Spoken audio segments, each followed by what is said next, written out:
himself. This next cut, by the way, will clearly show what the hidden agenda is and just who told him what it was. AJ, can you run that very first cut, the video? Go ahead and run that. Number one, defined what was, to us, what was meant by the phrase un-American. And we defined that in our way as being a determination to effect changes in the country by unconstitutional means. We have plenty of constitutional procedures, assuming that we wish to effect a change in the form of government or that sort of thing. And therefore, any effort in that direction which did not avail itself of the procedures which were authorized by the Constitution could be justifiably called un-American. That was the start of educating them up to that particular point. The next thing was to educate them as to the effect on the country as a whole of the activities of large endowed foundations over the then past 40 years. What was that effect, sir? That effect was to orient our educational system away from support of the principles embodied in the Declaration of Independence and implemented in the Constitution, and educated them over to the idea that the task now was, as a result of the orientation of education, to away from these briefly stated principles and self-evident truths. And that's what had been the effect of the wealth which constituted the endowments of those foundations that had been in existence over the largest portion of the span of 50 years, and holding them responsible for this change. And what we were able to bring forward was that what we had uncovered was the determination of these large endowed foundations through their trustees to actually get control over the content of American education. There's quite a bit of publicity given to your conversation with Rowan Gaither. Would you please tell us who he was and what was that conversation you had with him? Rowan Gaither was at that time president of the Ford Foundation. And Mr. Gaither had sent for me when I found it convenient to be in New York, asked me to call upon him at his office, which I did. And on arrival, after a few amenities, Mr. Gaither said, "Mr. Dodd, we've asked you to come up here today because we thought that possibly off the record you would tell us why the Congress is interested in the activities of foundations such as ourselves."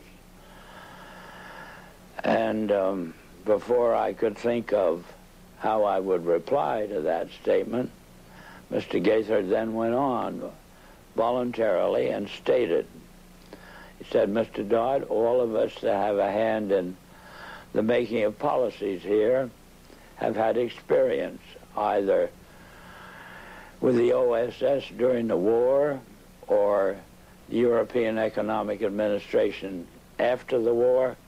We've had experience operating under directives, and these directives emanate and did emanate from the White House. Now we still operate under just such directives. Would you like to know what the substance of these directives is?" And I said, "Yes, Mr. Gaither, I'd like very much to know." Whereupon he made this statement to me, namely, Mr. Dodd, we here operate on in response to similar directives, the substance of which is that we shall use our grant-making power so to alter life in the United States that it can be comfortably merged with the Soviet Union. Well, parenthetically, Mr. Griffin, I nearly fell off the chair. I of course, didn't, but my response to Mr. Gaither then was, well, Mr. Gaither, I can now answer your first question. You forced the Congress of the United States to spend $150,000 to find out what you just told me. So why don't you I said, of course, legally you're entitled to make grants for this purpose, but I don't think you're entitled to withhold that information from the people of the country to whom you're indebted for your tax exemption. So why don't you tell the people of the country that's what you told me? And his answer was, we would not think of doing any such thing. So then I said, well, Mr. Gaither, obviously, you forced the Congress to spend this money in order to find out what you've just told me. Mr. Dodd, you have spoken before about some interesting things. Okay. All right, there we go. That was Norman Dodd in an interview with Griffin. We're going to come back to that in just a moment. Nonetheless, I think what was very poignant there, as you could see, is that the purpose of the foundations, quietly, the hidden agenda, is to merge the U.S. with communist Russia. There really, in reality, can be no merger. Any kind of negotiation or merger is only going to be temporary until it's pulled further and further and further to that particular trend of thought. And that, again, gets into a historical study, which is available to anybody that would like to make it. So it's not as if it's a one-time deal. They're going to continue to pull in that direction. Obviously, Dodd knew he was in an uphill struggle because these people weren't going to admit to this particular agenda. I think it's safe to say that there are people that have different agendas. And the matter of fact, I've got this right here. I'll be happy to. Whoa, there we go. We'll slide over here. I'm going to make this known here too. This was the actual hearing. It was called the Special Committee to Investigate Tax-Exempt Foundations and Compare Organizations. And this was the one that Carol Reese was involved with, along with Norman Dodd. Dodd obviously had an uphill struggle with this, and the mentality of the people at the top were much more respectful of keeping people less educated. If I can give you a quote from one of the Rockefellers, John D., who said, what I'm about is putting together a nation of workers, not a nation of thinkers. So this was much more to the advantage of the people at the top of the pile. In fact, the foundations, all the start of this, really began around the turn of the 20th century. Teddy Roosevelt at the time, when he was president, was going after John D. because of the monopoly he had in the oil industry. And there's ample evidence you can find on the internet and in several books, which we'll be happy to, if you email me, I'll give you the information. Nonetheless, the story goes as Teddy Roosevelt, was putting the pressure on John D. with the monopoly that he had. He was trying to come up with ways to tax the big oil man. Well, John D. beat him to the punch, and because of his intelligence sources within the government, came up with a way to skirt the whole issue. And that was done by the creation of nearly 200, or maybe it was over 200 foundations, all involved in health in different ways.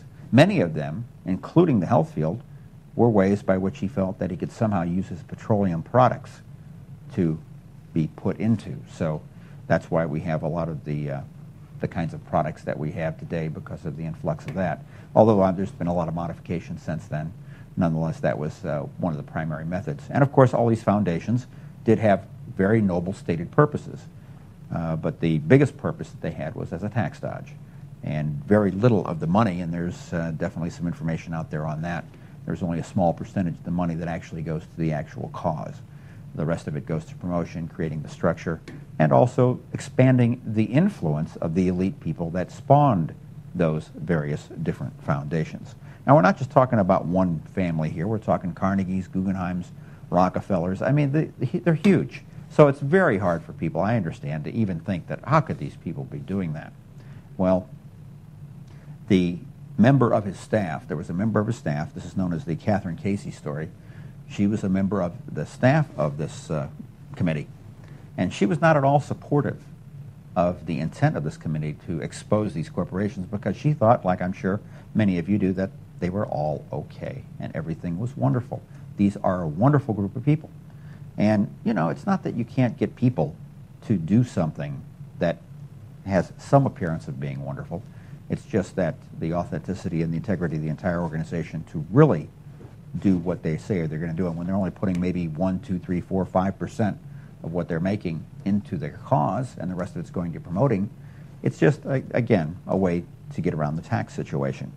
Nonetheless, this next cut has to do with the young lady that was sent to Washington to get access to the minutes of the meetings that were initially conducted by the Carnegie Group to find out how they could influence things. And I do want to say that with respect to Norman Dodd, this was just a few months before he died. I understand that sometimes he's a little difficult to understand. However, if you're patient and pay attention, I think you're going to be well rewarded with the content of what Mr. Dodd has to say in this interview with G. Edward Griffin. AJ, go ahead and run that second cut that you had just started there, and it's about to go ahead and run that one. The arrival of that letter, Dr. Johnson, who was then president of the Carnegie Endowment, telephoned me and said, did I ever come up to New York? And I said, yes, I did, more or less each weekend. And he said, well, when you're next here, will you drop in and see us? Which I did. And again, on arrival at the office of the endowment, I found myself in the presence of Dr. Joseph Johnson, the president, who was a successor to Alger Hiss, 2 vice presidents, and their own counsel, a partner in the firm, Sullivan and Cromwell. And Dr. Johnson said, after, again, amenities, Mr. Dodd, we have your letter. We can answer all those questions, but it'd be a great deal of trouble. And we have a counter-suggestion. And our counter-suggestion is that if you can spare a member of your staff for 2 weeks and send that member up to New York, we will give to that member a room in the library and the minute books of this foundation since its inception. And we think that whatever you want to find out, or the Congress wants to find out, will be obvious from those minutes. Well, my first reaction was they'd lost their mind. I had a pretty good idea of what those minutes would contain, but I realized that Dr. Johnson had only been in office 2 years, and the vice presidents were relatively young men, and counsel seemed to be also a young man, and I guessed that probably they'd never read the minutes themselves. And so I said I had somebody, I would take it. I would accept their offer, and I went back to Washington, and I selected the member of my staff who was on my staff, having been a practicing attorney in Washington, but she was on my staff to see to it that I didn't break any congressional procedures or rules. In addition to which, she was unsympathetic to the purpose of the investigation. She was level-headed and a very reasonably brilliant, capable lady. And her attitude toward the investigation was, what could possibly be wrong with foundations? They do so much good. Well, in the face of that sincere conviction of Catherine's, I went out of my way not to prejudice her in any way. But I did explain to her that she couldn't possibly cover 50 years of handwritten minutes in 2 weeks. So she would have to do what we call spot reading and I blocked out certain periods